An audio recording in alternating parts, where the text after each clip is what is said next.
মোস্তাফিজ ও যুজবেন্দ্র চাহালকে পিছনে ফেলে purple cap জয় করলেন যশপ্রীত বুমরা। তো দর্শক, চ্যানেলটি সাবস্ক্রাইব করে নিন পরবর্তী ভিডিও দেখার জন্য।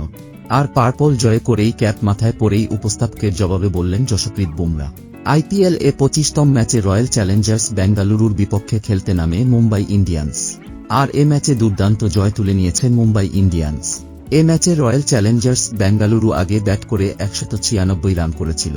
197 রানের টার্গেটে 15 ওভার 3 বল খেলে 7 উইকেটে জয় পেয়েছে মুম্বাই ইন্ডিয়ান্স। এ ম্যাচে মুম্বাই ইন্ডিয়ান্সের প্রত্যেক ব্যাটারই দুর্দান্ত করেছেন।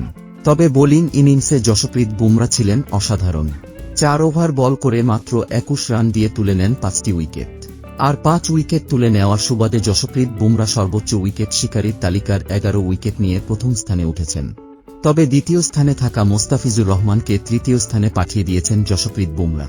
মোস্তাফিজুর রহমান 4 ম্যাচে দুর্দান্ত বল করে 9 উইকেট তুলে নিয়ে প্রথম স্থানে ছিলেন। তবে এরপরে যুজবেন্দ্র চাহাল মোস্তাফিজকে পেছনে ফেলেন আর তারপরে যশপ্রীত বুমরা 1 নম্বরে উঠে যান। আর এই ম্যাচে যশপ্রীত বুমরা দুর্দান্তভাবে 5 উইকেট নিয়ে পার্পল ক্যাপ মাথায় নেওয়ার পরে উপস্থাপকের দেয়া এক প্রশ্নের জবাবে বলেন, এর ফলাফলে আমি খুব খুশি। প্রথম 10 ওভারে উইকেট নেওয়া খুব কঠিন ছিল। আগের ম্যাচগুলোর থেকে এ ম্যাচে আমার পরিকল্পনা অনুযায়ী সঠিকভাবে বোলিং চলছিল। টি-20তে বোলিং কঠিন, যে কোনো সময় বল খারাপও হতে পারে, আবার যেদিন ভালো হয় সেদিন তো খুব ভালো হয়। এ খেলাটিতে আমার কোনো অহংকার নেই। পার্পল ক্যাপ জিতেছি, তাই আমার ভালো লাগছে। তো দর্শক, ভিডিওটি ভালো লাগলে লাইক কমেন্ট করে জানাবেন। ধন্যবাদ।